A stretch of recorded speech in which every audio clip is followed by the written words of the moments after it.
bénir le Seigneur pour ça. Hein? Merci Seigneur. Alléluia. Je demande à Bernard, vous voulez prier pour nous s'il vous plaît? Merci. Merci Jésus. Jésus.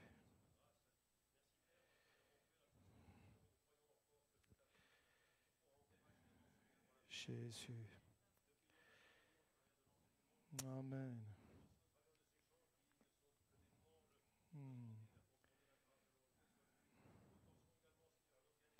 Amen. Oui.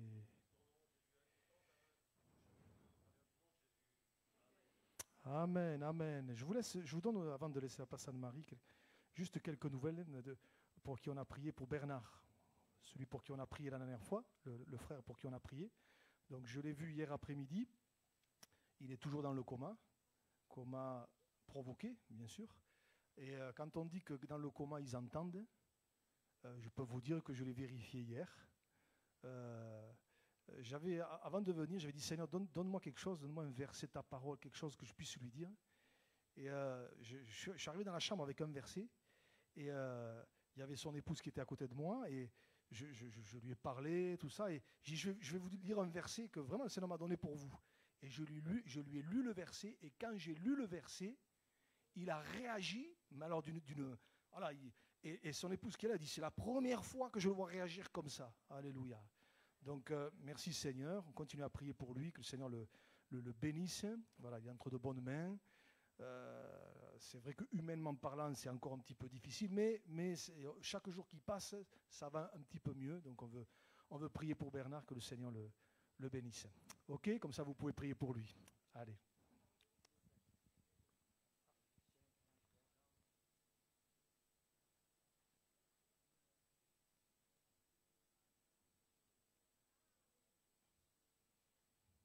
C'est il y a 2 semaines qu'on a prié pour lui.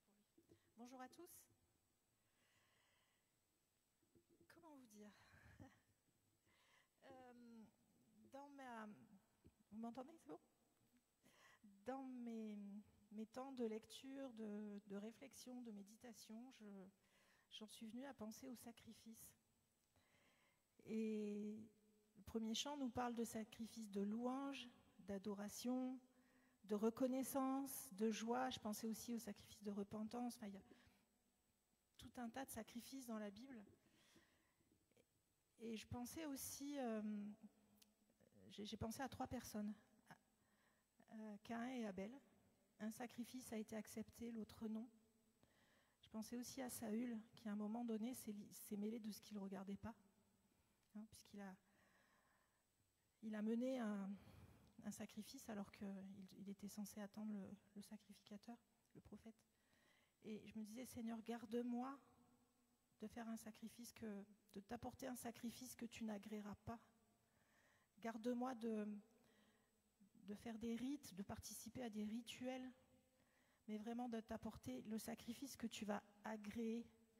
Et donc on va prendre ce premier chant, nous apportons dans ta maison, et ensuite, sacrifice de joie, d'adoration, et en fait le sacrifice que Dieu agrée, c'est le sacrifice de notre cœur, qu'on puisse lui apporter tout notre cœur, parce que seul lui, c'est le nom qu'on veut proclamer, le nom de Jésus, c'est le chant suivant que nous prendrons, et le nom de Jésus, parce que lui peut tout accomplir, et quand on lui apporte notre cœur, quand on fait ce sacrifice de lui apporter notre cœur, notre louange, notre adoration, notre vie, eh bien il est là, il est notre Dieu.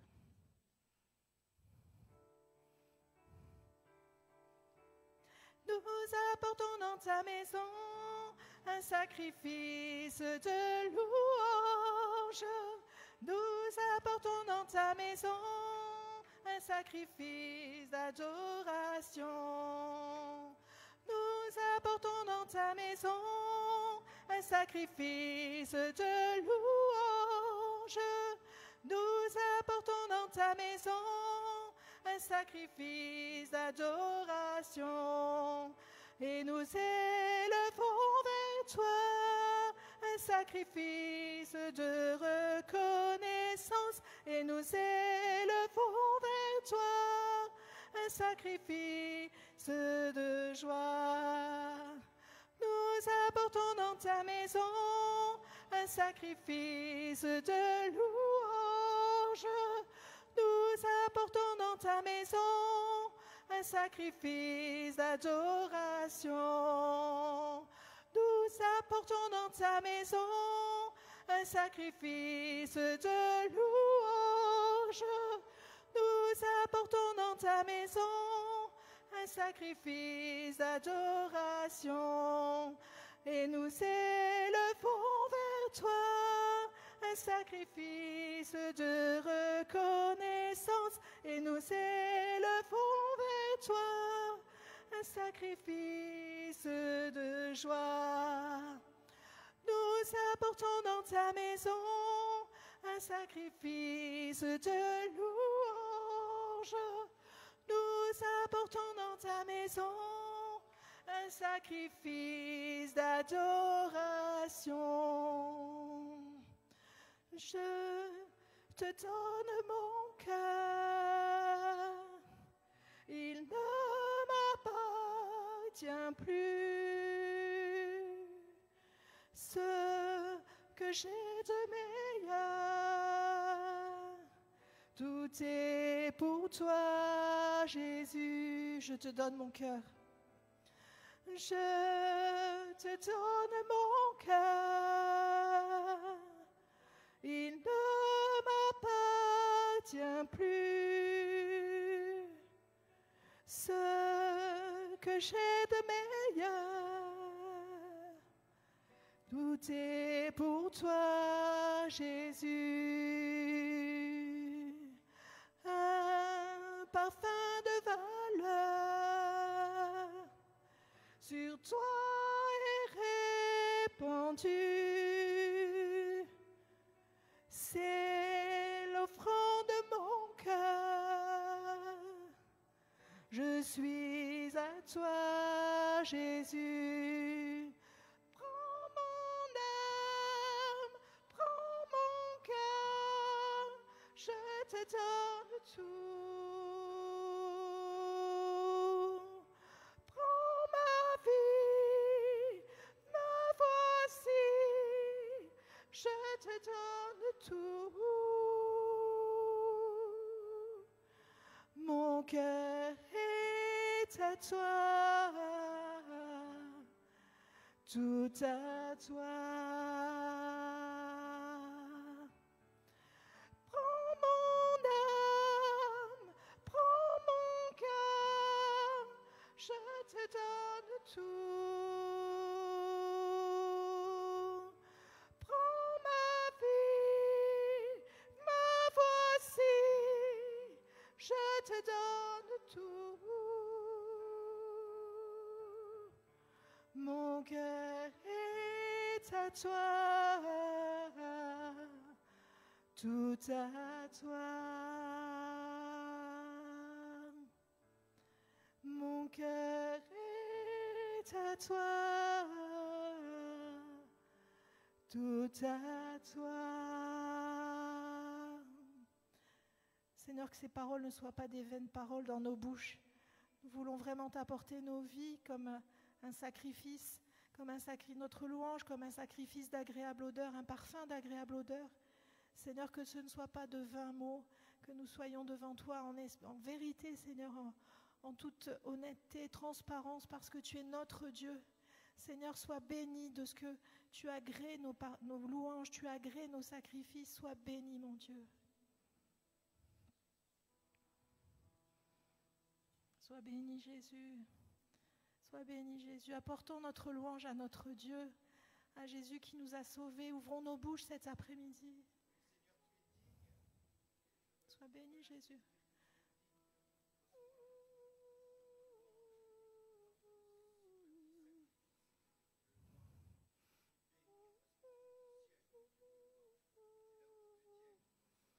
Sois béni, Jésus. Sois béni, Jésus. Sois béni, Jésus.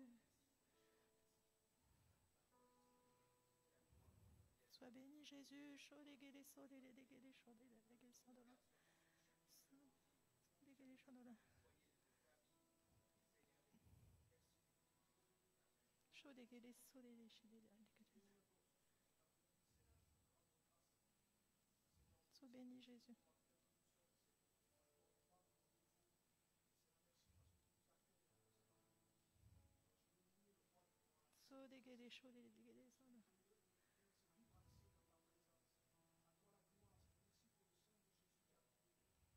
Sois béni, Jésus.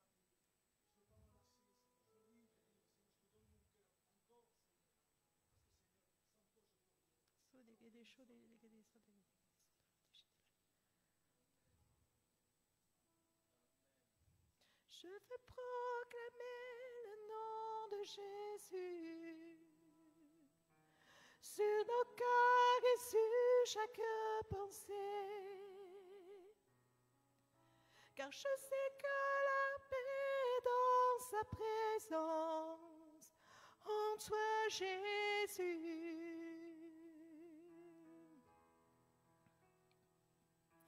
Je veux proclamer le nom de Jésus jusqu'à ce que les chaînes soient brisées.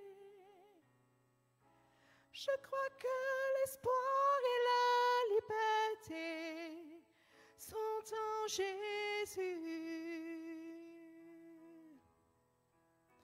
Ton nom est puissant et ton nom guérit. Ton nom est vie. Tu brises les chaînes, tu pèses la nuit, consume tout. Je veux proclamer le nom de Jésus sur nos cœurs et sur notre anxiété, sur les cœurs affligés par la dépression. Prie au Jésus. Je veux proclamer. Je veux proclamer le nom de Jésus sur nos peurs et sur notre anxiété, sur les cœurs affligés par la dépression. Prie au Jésus. Ton nom est puissant et ton nom guérit. Ton nom est vie. Tu brises les chaînes, tu pèses la nuit, consume tout. Déclarons-le sur les monts, Jésus dans nos rues, Jésus dans les ténèbres et sur tous nos ennemis, Jésus sur nos familles, proclamons son saint nom, Jésus. Déclarons-le sur les monts, Jésus dans nos rues, Jésus dans les ténèbres et sur tous nos ennemis, Jésus sur nos familles, proclamons son saint nom, Jésus. Ton nom est puissant et ton nom guérit, ton nom est vie.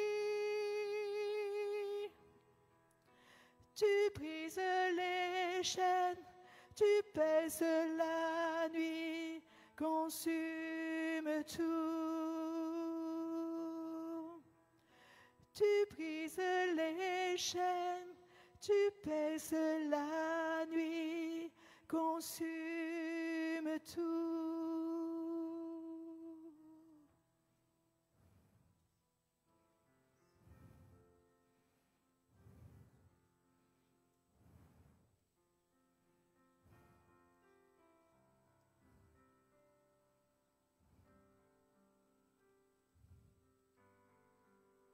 Dieu peut faire infiniment et au-delà, plus que tout ce que nous demandons et imaginons. Ses promesses Oui et amen se réalise. Sa parole, toujours sûre et certaine, s'accomplira. Car il est puissant, Dieu est puissant, Dieu de l'impossible. Je sais qu'il peut tout accomplir, il est sans limite. En lui je peux tout accomplir,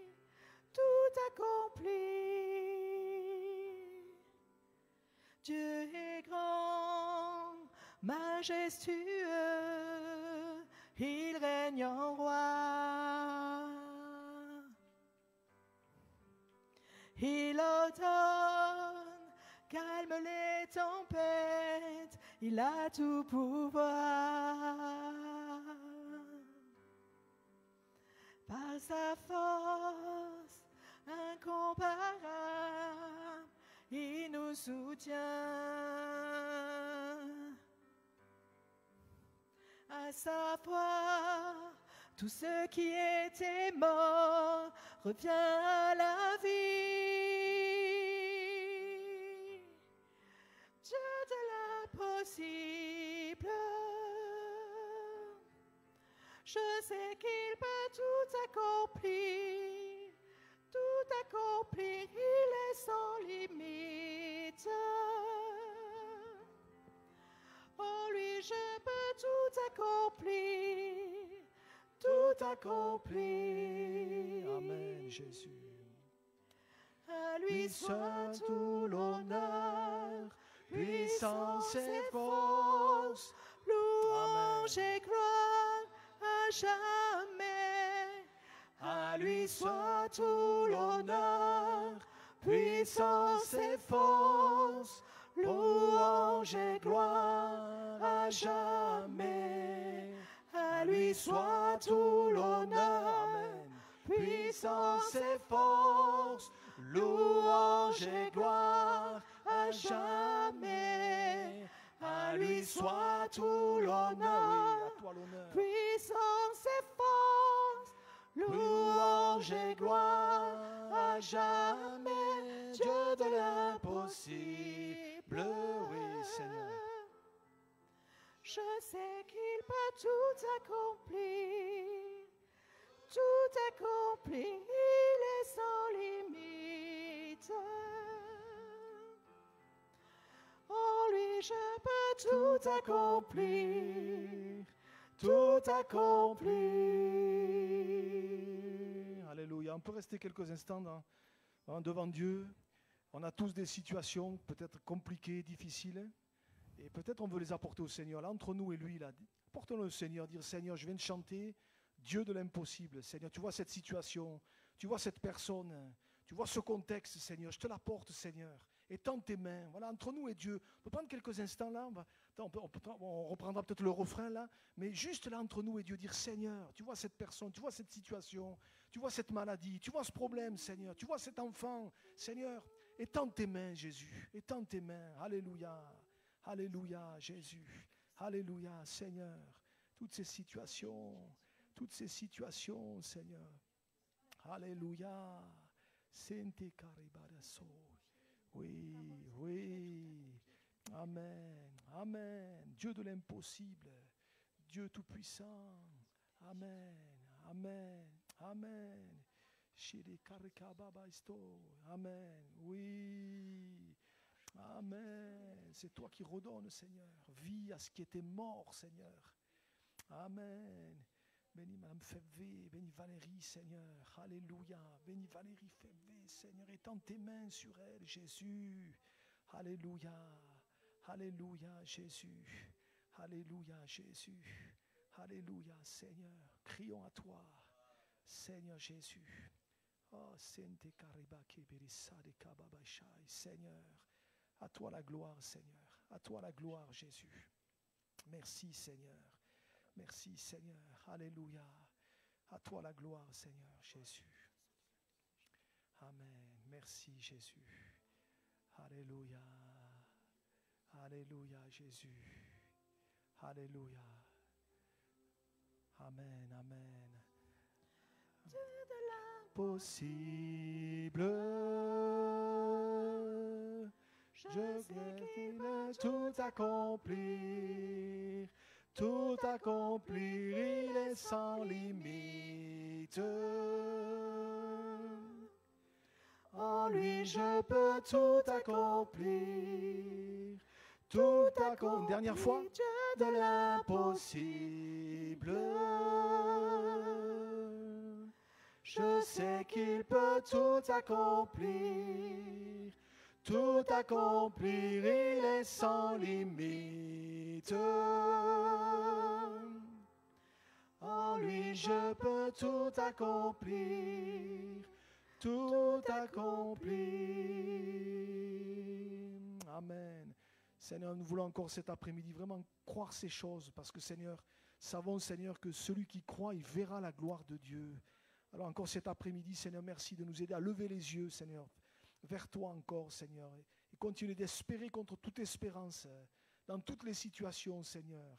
Tu n'as jamais fini de dire ton dernier mot, Seigneur. Alors, Seigneur, nous croyons encore, Seigneur, à toi, au nom de Jésus.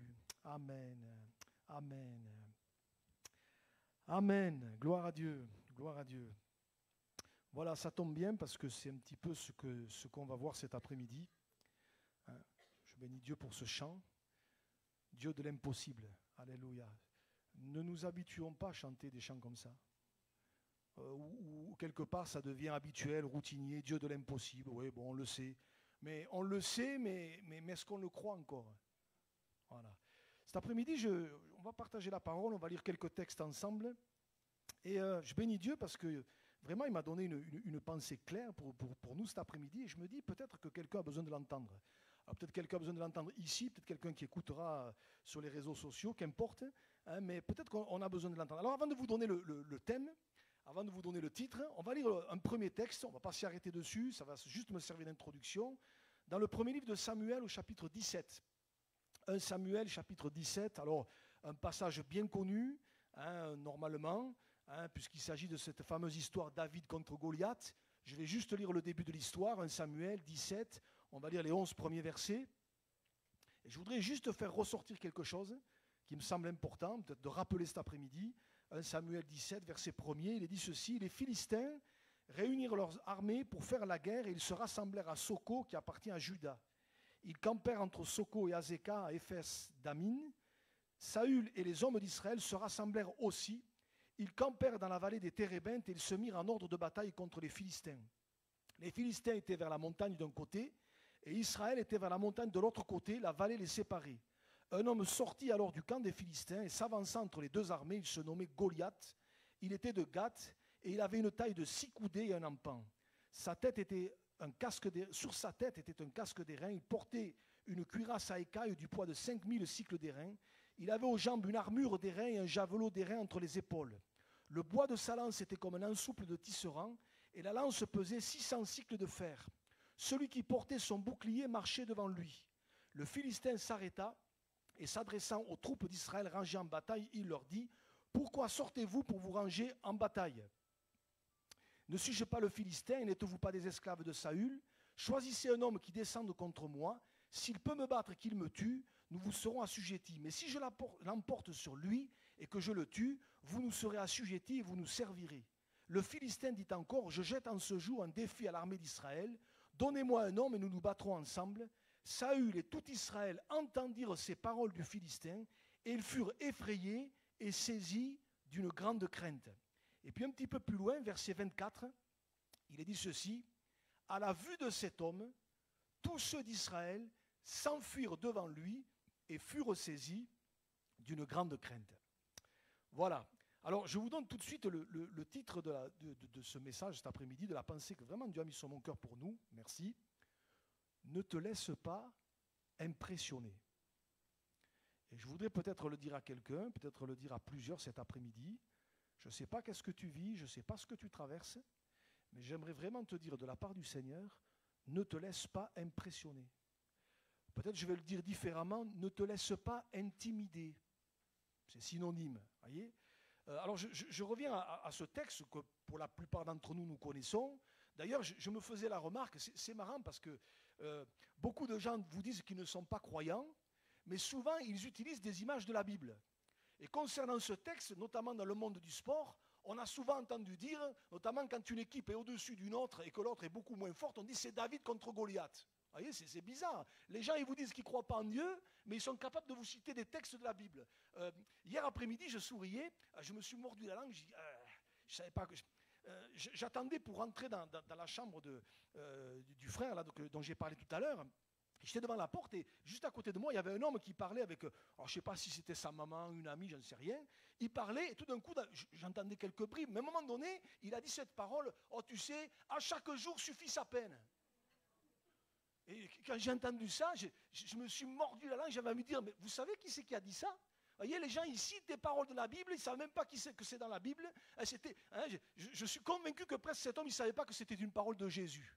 Vous voyez? Donc des fois, les gens, ils vous disent, je ne crois pas, mais en fait, ils vous citent des choses de la Bible, ils connaissent des histoires de la Bible. Bref, ce qui est intéressant dans ce texte, c'est pour ça que je vous l'ai fait lire, c'est qu'il y a quelque chose qui ressort assez nettement, c'était la tactique de Goliath. Je vous ai fait lire ce texte parce que sa tactique ici, elle ressort assez clairement, assez nettement. Vous remarquerez, vous relirez tout le texte à la maison, parce que j'en ai lu qu'une partie, c'est que avant même de combattre, avant même qu'il y ait, j'allais dire, confrontation avec un homme ou avec l'armée d'Israël, Goliath avait déjà gagné en fait. Parce qu'il les a tellement terrifiés, tellement impressionnés, tellement intimidés par ses paroles, alors déjà ne serait-ce que par sa taille. Vous voyez, on estime à peu près environ 3 mètres, même si c'est 2,90 m, vous voyez, c'était impressionnant. Déjà, quelqu'un qui fait 1,90 m, vous le regardez comme ça, vous voyez, moi je fais 1,75 m, donc 1,90 m, je le regarde comme ça. Vous voyez, 1,90 m, 95, c'est déjà impressionnant, mais imaginez quasiment 3 mètres. Déjà, rien que sa taille, et puis le discours. Et vous avez remarqué, verset 11, on l'a lu, Saül et tout Israël entendirent ces paroles. Juste ce qu'ils ont entendu, ça les a fichus par terre. Juste ce qu'ils ont entendu, ça les a impressionnés, ça les a intimidés. Et le verset 24 qu'on a lu à la fin, il nous est dit, à la vue de cet homme, ce qu'ils ont entendu et ce qu'ils ont vu. Ben, rien que ça, ben, quelque part, ça leur a flanqué une frousse. Vous voyez, ils étaient prêts à tous partir, à tous s'enfuir, tellement ils avaient peur. Vous voyez, et je crois que c'est très intéressant. D'ailleurs, regardez, il y a même un détail, je ne sais pas si vous avez fait attention, au verset 7, à la fin du verset 7, c'est un petit détail, mais il est dit, notez bien, celui qui portait son bouclier marchait devant lui. Alors je ne sais pas comment celui qui portait son bouclier, je ne sais pas quelle taille il faisait. Mais imaginez, même s'il faisait, allez, 1,85 m, allez, même 1,90 m, ce qui est déjà quand même assez imposant. Mais quand vous avez un gars, un type d'1,90 m, et puis que derrière vous en avez un autre qui fait 1 mètre de plus, vous devez être là, ça devait être impressionnant, vous voyez, ça devait être impressionnant. Et ici, j'aimerais rappeler cet après-midi ceci, je crois que c'est très important, c'est que la tactique de l'ennemi de notre âme, elle n'a pas changé. C'est toujours la même encore aujourd'hui, elle n'a pas varié. C'est celle d'essayer par tous les moyens de nous impressionner et de nous intimider afin que jamais on ne rentre dans les plans de Dieu. Et j'aimerais rappeler cet après-midi que Dieu a des plans pour chacune de nos vies. Alors pas forcément les mêmes pour l'un comme pour l'autre, mais Dieu a des plans pour chacune de nos vies. Il a préparé des œuvres bonnes d'avance afin que nous les pratiquions, dira Paul. Jérémie dira qu'il a des projets de paix et non de malheur. Dieu a des projets pour toi, Dieu a des projets pour moi. Et il y en a un, l'ennemi de notre âme, qui veut tout faire pour contrecarrer ça et qui veut tout faire pour nous impressionner et nous intimider afin que jamais on ne rentre dans les plans de Dieu. On le voit ici au travers de l'histoire de Goliath, mais on le voit dans toute la Bible. Et déjà dans le premier domaine dans lequel l'ennemi cherchera à nous impressionner, à nous intimider, déjà je vais commencer par là, parce que c'est le plus important, c'est concernant le salut de notre âme. Le premier domaine dans lequel il va essayer de nous empêcher de rentrer dans le plan de Dieu, c'est celui du salut. Parce qu'il sait que quand un homme, une femme accepte Jésus, reçoit Jésus dans son cœur comme sauveur et Seigneur et décide de s'engager avec lui, mais il lui échappe de ses griffes. Et donc, il va, par tous les moyens, il va essayer de nous impressionner, de nous intimider, pour que jamais on ne s'approche du Seigneur, pour que jamais on ne rentre dans le salut de Dieu. Et là, j'ai pensé à un homme du Nouveau Testament, où il nous a dit de lui un petit détail, et je crois qu'il y a beaucoup encore aujourd'hui d'hommes comme lui, c'est Joseph d'Arimathée. Rappelez cet homme, alors je résume, Joseph d'Arimathée, la Bible nous dit qu'il était membre du Sanhédrin. Le Sanhédrin, c'est ceux qui ont condamné Jésus, qui ont voulu faire mourir Jésus, hein, qui ont demandé, qui ont intimidé, qui ont fait pression sur la foule pour que la foule demande plutôt la libération de Barabbas plutôt que Jésus. Vous vous rappelez ? Et lui, Joseph d'Arimathée, il faisait partie de cette caste, vous voyez, de ces gens-là, voyez. Sauf que la Bible dit, on n'a pas le temps de s'arrêter sur les textes, dans l'évangile de Luc, la Bible dit que lui, il n'a pas participé à cette décision. Lui, il n'était pas d'accord. Pourquoi ? Parce que son cœur était touché par Jésus. Dans son cœur, quand même, la personne de Jésus ne le laissait pas indifférent. Et la Bible nous donne un petit détail le concernant. On va le lire dans l'évangile de Jean, chapitre 19, verset 38. Il y a un petit détail qui nous est donné. On est là juste après la crucifixion de Jésus. Jésus vient de rendre son dernier souffle.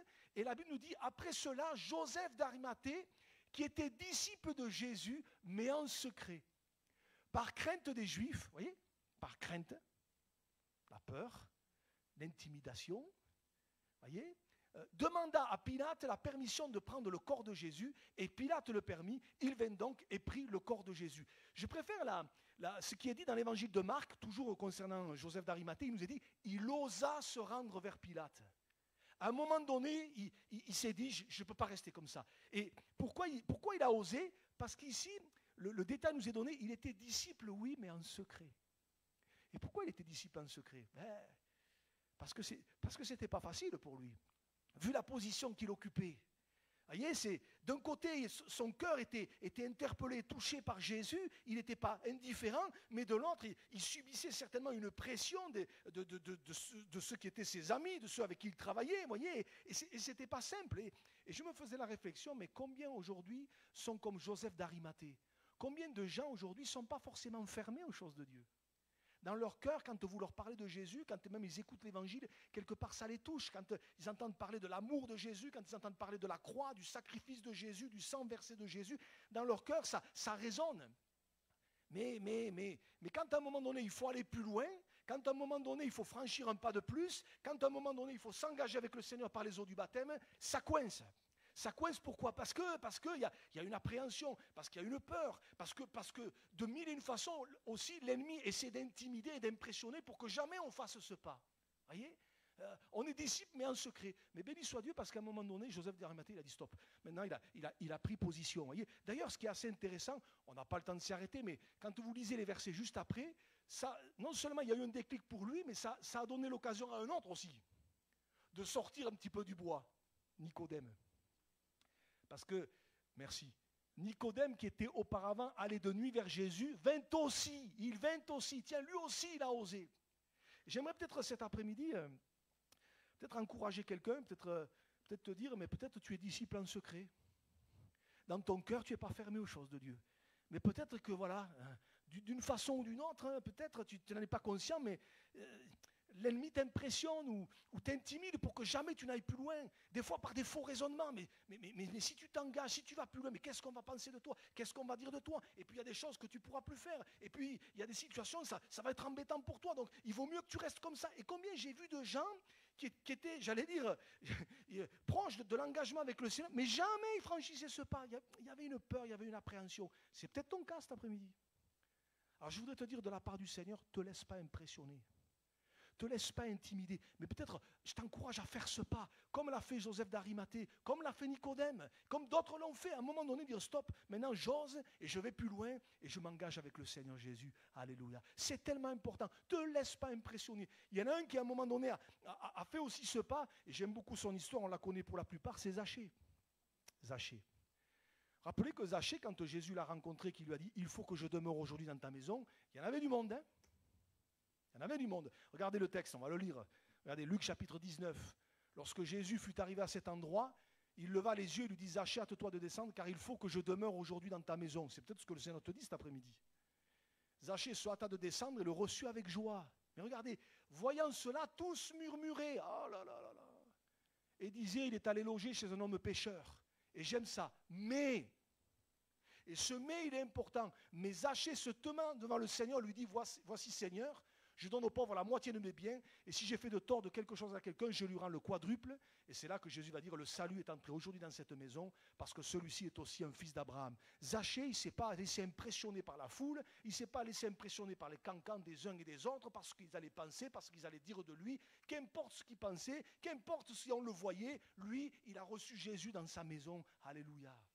Et cet après-midi, j'aimerais peut-être dire à quelqu'un, ne te laisse plus impressionner, va plus loin avec le Seigneur, ne reste pas un disciple en secret, mais décide d'oser dire, Seigneur, moi, je vais aller plus loin avec toi, parce que je sais que tu as des plans pour ma vie, et je ne veux plus laisser l'ennemi de mon âme m'impressionner, m'intimider, pour que je reste tranquillement là, à ma place, un disciple en secret. Non, je veux marcher avec toi de tout mon cœur.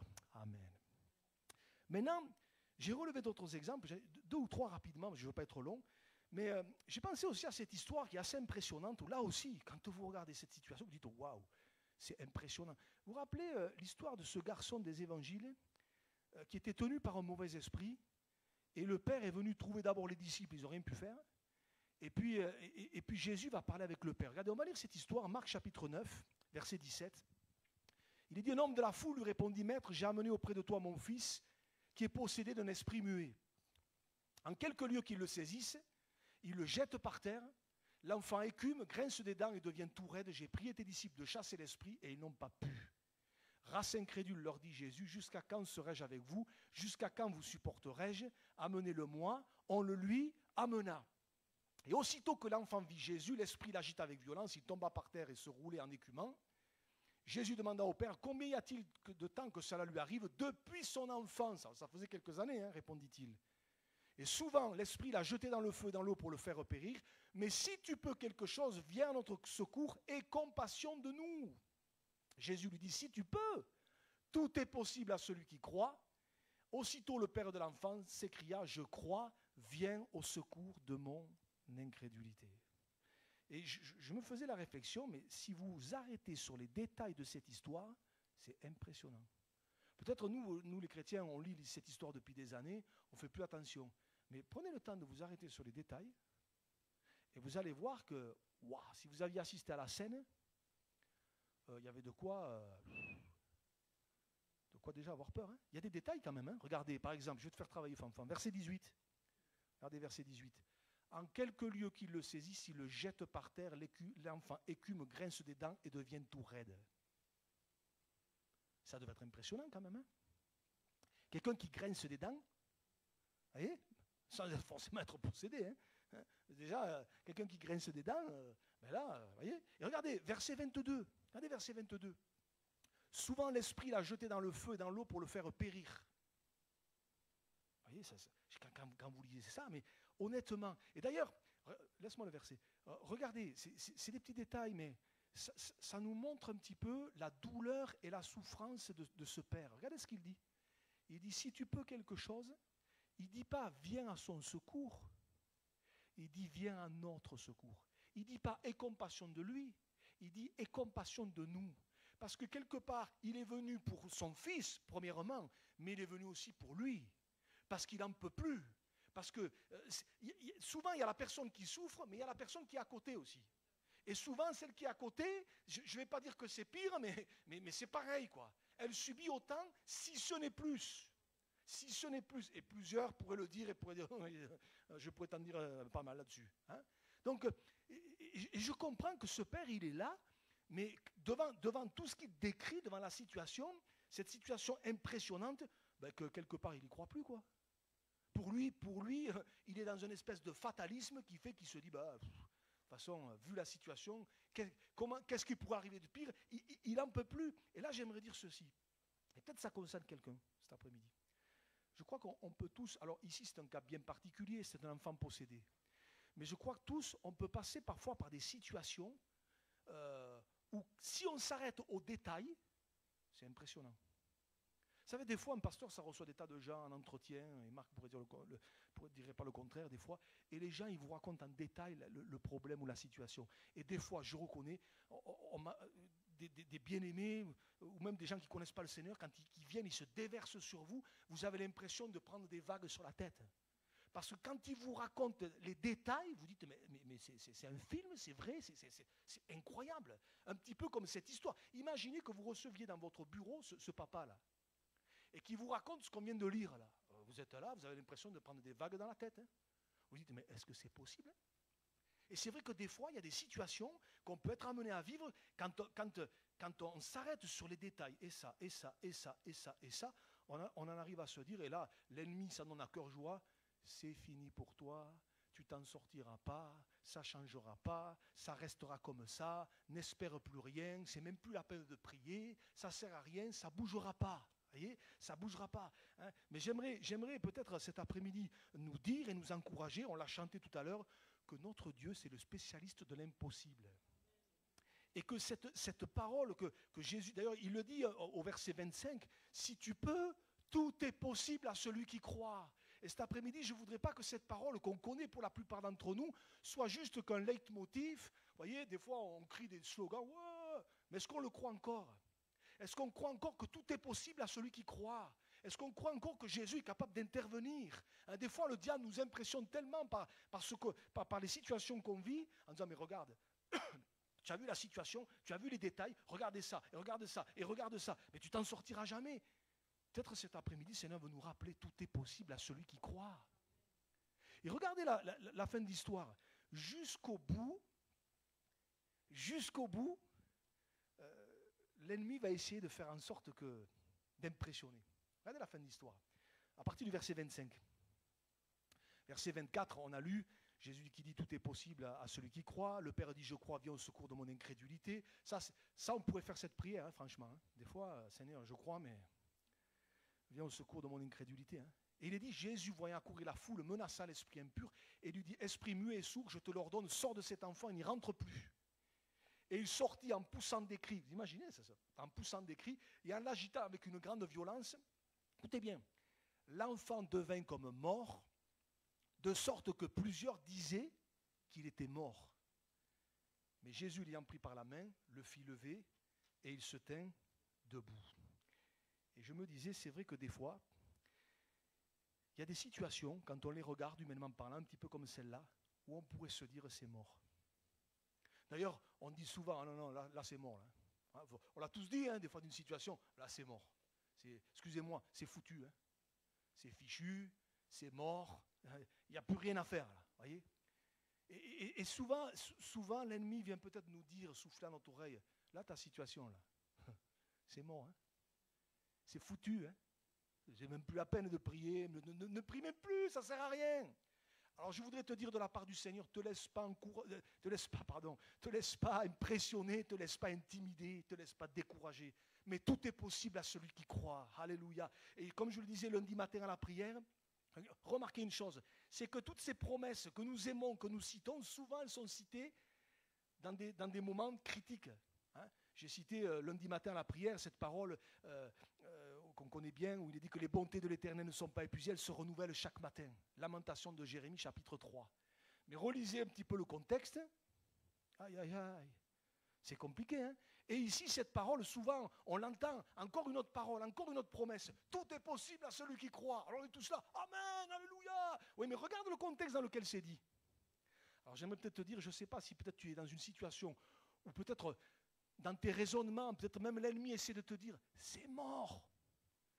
J'aimerais te dire de la part du Seigneur, tout est possible à celui qui croit. Ne te laisse pas impressionner. T'arrête pas sur les détails. Parce que c'est vrai, quand on s'arrête sur des détails, des fois, waouh, on se dit, mais c'est vrai, il y a ça, et ça, et ça, et ça. Et tout additionné, ça vous fait une montagne, quoi. Mais ne te laisse pas impressionner. Il y en a un autre aussi qui a mal fini, et ça a commencé par quoi?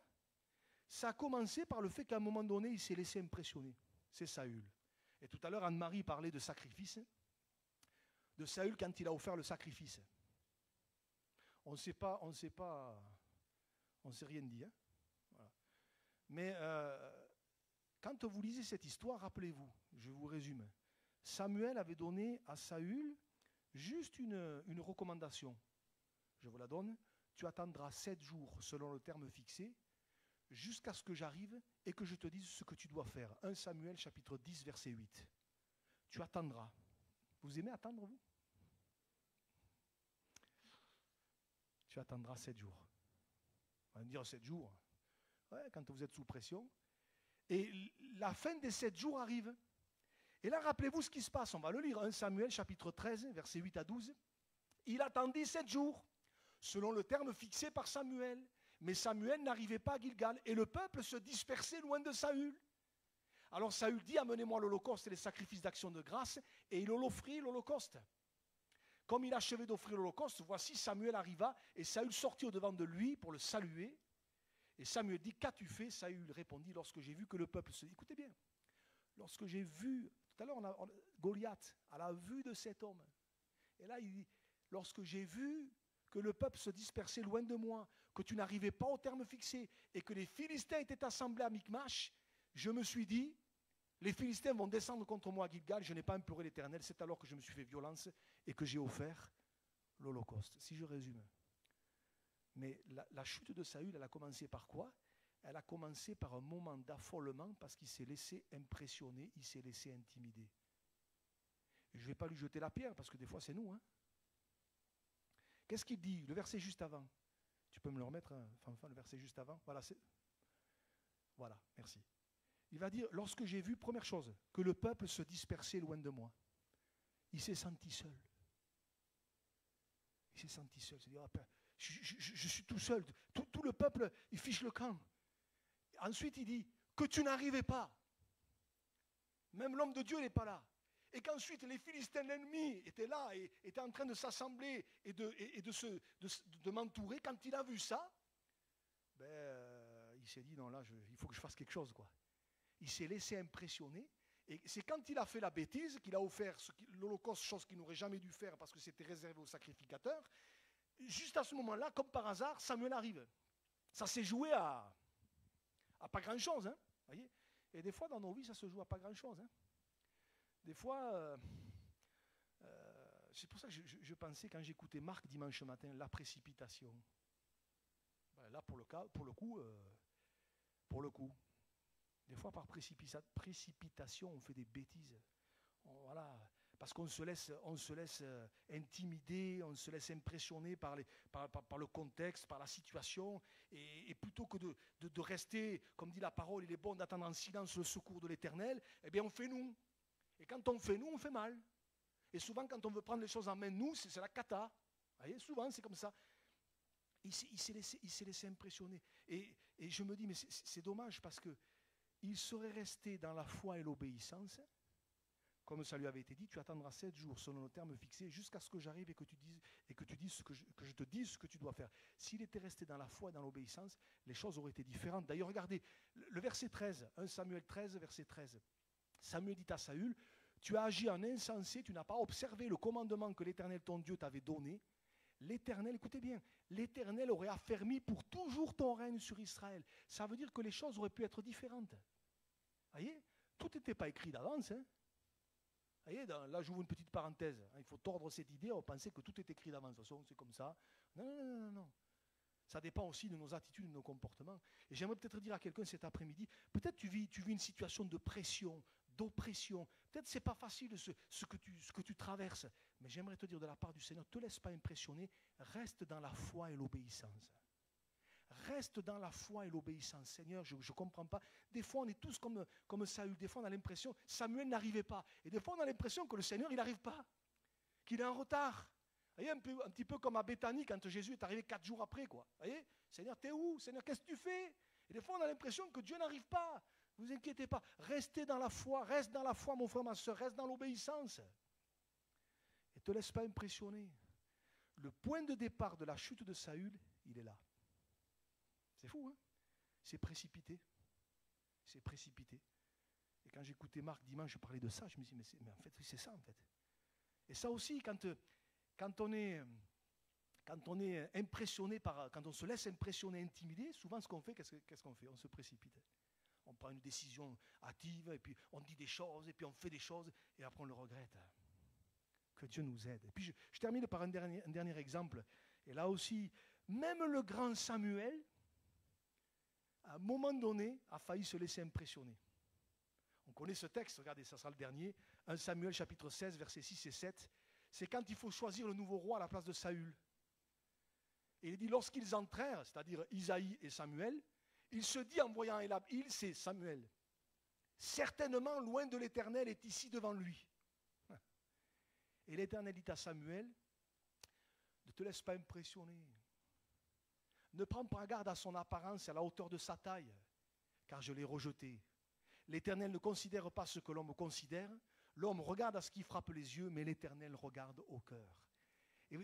Et là encore, je dis, mais pourtant c'est Samuel quand même. Mais si Dieu n'intervient pas, il est sur le point de se laisser impressionner. Quand il a eu Eliab, bon, le gars, à la taille et tout, il parle bien, il présente bien, tout ça.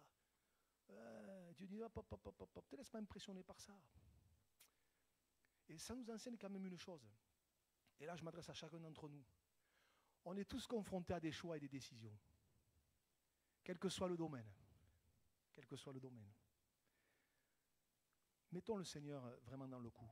Ne nous laissons pas impressionner par les apparences. Wow, ça semble bien. J'ai le feeling. Je le sens bien. Je le sens bien, ouais. Ça rien du tout. Hein. Ah, je le sens bien. Oh, il est beau. Oh, elle est belle. Oh, il est beau, il est belle. Hein. Ah, ouais. Comme quelqu'un a dit un jour, une fois que le vin est tiré, après il faut le boire. Hein. Hein? Après c'est, vous voyez, et des fois on est là, je le sens bien, non mais je t'assure pasteur, elle est formidable, il est formidable tout ça. Et puis quelques temps plus tard, après, voyez, et parce qu'on s'est précipité, voyez, parce qu'on a regardé aux apparences. Alors je voudrais te dire, ne te laisse pas impressionner. Si tu es devant un choix, devant une décision, mets le Seigneur dans le coup. Mets le Seigneur dans le coup, parce que on ne peut pas se permettre simplement de choisir, de faire des choix, prendre des décisions, des orientations uniquement parce qu'on le sent bien, ou parce que peut-être un ou deux collègues nous disent, tu sais, si j'étais toi, oui, mais si j'étais toi, t'es pas moi justement. Si j'étais toi, parce que les conseillers ne sont pas les payeurs. Hein. Et puis après, ceux qui vous ont dit si j'étais toi, il n'y a plus personne, vous voyez. Et après, on vient voir le pasteur. Et le pasteur, il faut qu'il se débrouille avec après. Regardons pas aux apparences, ne nous laissons pas impressionner. Même, je me dis, même Samuel, un homme de Dieu, vous imaginez s'il avait oint Eliab? Mamma mia, quelle catastrophe. Quand vous voyez, on n'a pas le temps, mais quand vous voyez qui était Eliab, c'était certainement pas le gars qu'il fallait. Hein. Pourtant, en apparence, il était bien. Hein. Ah oui, il est bien. Oh, ouais. Prions. Enfin, honnêtement, j'y mets un peu d'humour, mais...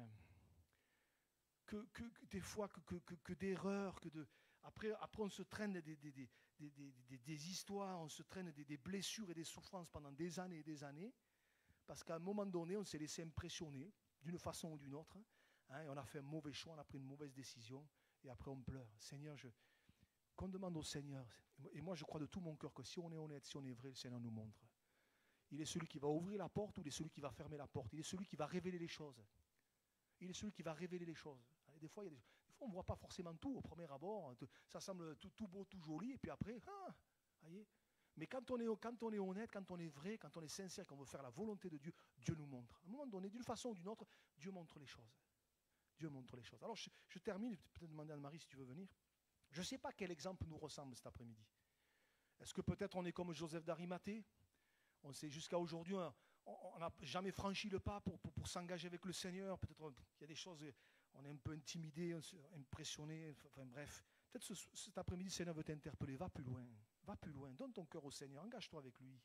Peut-être on ressemble, je ne sais pas, on vit une situation comme ce papa là, avec son fils. Quand on regarde la situation, on se dit c'est mort. Mais j'aimerais te dire, tout est possible à celui qui croit. Ne te laisse pas impressionner.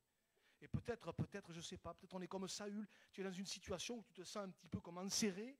Mais reste dans la foi et l'obéissance. Reste dans la foi et dans l'obéissance. Et le Seigneur fera ce qu'il a à faire. Alléluia. Et je voudrais qu'on puisse peut-être juste reprendre ce chant de Dieu de l'impossible. Voilà. Je crois que c'est important. On va prier le Seigneur. Mais je voudrais vraiment peut-être qu'on garde cette pensée cet après-midi. Ne te laisse pas impressionner. Ne te laisse pas intimider. Mais peut-être alors que tu sens peut-être dans ton cœur certaines choses, peut-être le fait qu'il faut que tu ailles plus loin avec le Seigneur, alors fais-le, fais ce pas. Ose cet après-midi comme Joseph d'Arimathée, ose le faire. Et peut-être tu vis une situation compliquée. Seigneur, je veux rester dans la foi, dans l'obéissance. Qu'importe ce que les autres pensent, qu'importe ce que les autres disent, Seigneur, moi je veux marcher avec toi. Et je veux rester fidèle, alléluia, à ta parole. Alors on va prier le Seigneur. Seigneur, cet après-midi, j'ai exprimé ce que tu as mis sur mon cœur, Seigneur, mais après, c'est ta parole, Seigneur. Et je te demande vraiment qu'elle produise son effet. Et que pour les uns et les autres, là où nous en sommes, Seigneur, dans la situation où nous en sommes, tu nous aides, Seigneur, à rester dans la foi, dans l'obéissance. Seigneur, je ne veux pas et nous ne voulons pas nous laisser impressionner, nous laisser intimider. Mais Seigneur, que tu nous aides les uns et les autres à rester les yeux fixés sur toi. Et surtout, comme ça nous a été dit dimanche, ne pas agir dans la précipitation, Seigneur, mais de rester dans la foi, Seigneur, les yeux fixés sur toi. Tu connais chaque personne, chaque situation, chaque cas. Je te prie, Seigneur, d'étendre tes mains et de nous aider, Seigneur, vraiment, à réaliser que tout est possible à celui qui croit. Et même si peut-être quelqu'un vit une situation où, humainement parlant, ça semble mort, Seigneur, merci parce que c'est toi qui redonne aux morts la vie. Alléluia.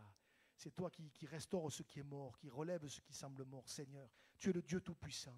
Alors je te prie, Seigneur, d'étendre tes mains et de renouveler la foi, de renouveler le courage. Au nom de Jésus.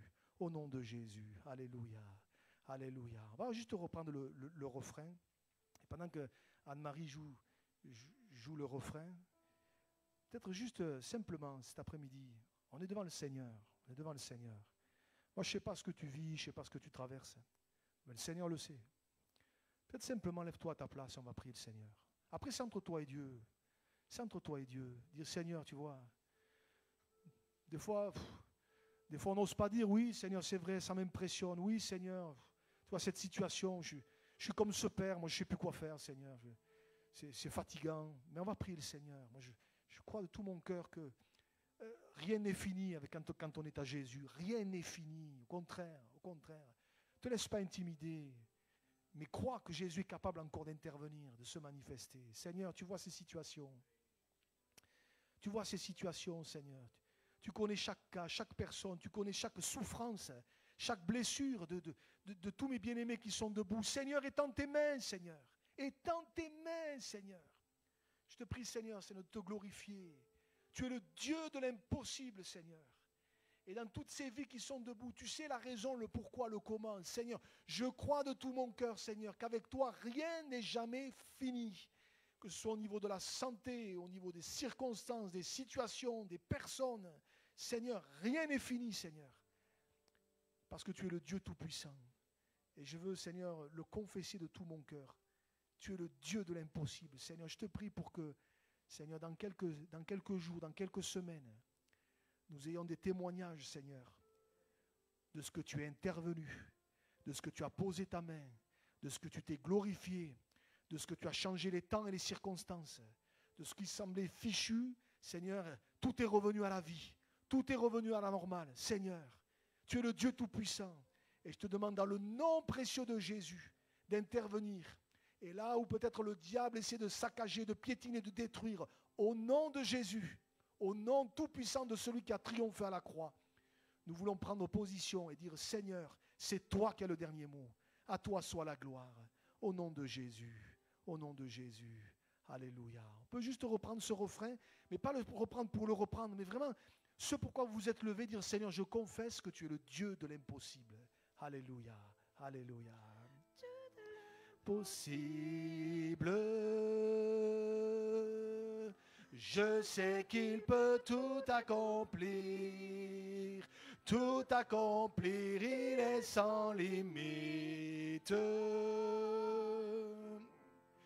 En lui je peux tout accomplir, Dieu de l'impossible. Je sais qu'il peut tout accomplir, il est sans limite. En lui je peux tout accomplir, à lui seul. À lui seul tout l'honneur, puissance et gloire, louange et gloire à jamais. À lui soit tout l'honneur, puissance et force, louange et gloire à jamais. À lui soit tout l'honneur, puissance et force, louange et gloire à jamais. À lui soit tout l'honneur, puissance et force, louange et gloire à jamais. Dieu de l'impossible, je sais qu'il peut tout accomplir, tout accomplir, il est sans limite. En lui je peux tout accomplir, tout accomplir. Amen. Amen. J'aimerais me dire que même la distance n'empêche pas le Seigneur d'agir. Quand Jésus il y a la guérison du fils de l'officier, il a dit à son fils, va, ton fils vit. Et à distance, cet enfant a été guéri. Et j'aimerais peut-être dire à quelqu'un cet après-midi, la distance ne l'empêche pas d'agir. La distance n'empêche pas Dieu d'agir. Peut-être toi tu es là, mais là, ce pourquoi tu pries, le Seigneur est tout puissant pour intervenir même à distance. Alléluia. Alléluia. Seigneur, merci, merci. Parce que nous proclamons en finissant cette réunion que tu agis comme tu veux, quand tu veux, où tu veux, et même à distance. Alors Seigneur, je te dis à toi la gloire, Seigneur. Mes frères et mes sœurs, tu les bénis, tu les encourages. Et tu nous aides à garder ces choses dans notre cœur jusqu'à la fin. Seigneur, merci parce que c'est toi le grand vainqueur. Et c'est toi qui as le dernier mot. Alors à toi soit la gloire, au nom précieux de Jésus. Amen. Amen. Gloire à Dieu, gloire à Dieu. Voilà, je rappelle on continue la semaine de prière demain matin. Et sinon, on se retrouve vendredi. Je rappelle que samedi, il y a les obsèques de notre sœur, Madame Esmenger, à 10h, au cimetière du Courrens, je ne sais pas, à Sifour, à 10h. Et ici, à midi, on aura notre jeûne et prière après. Voilà. Allez, que Dieu vous bénisse. Bon retour.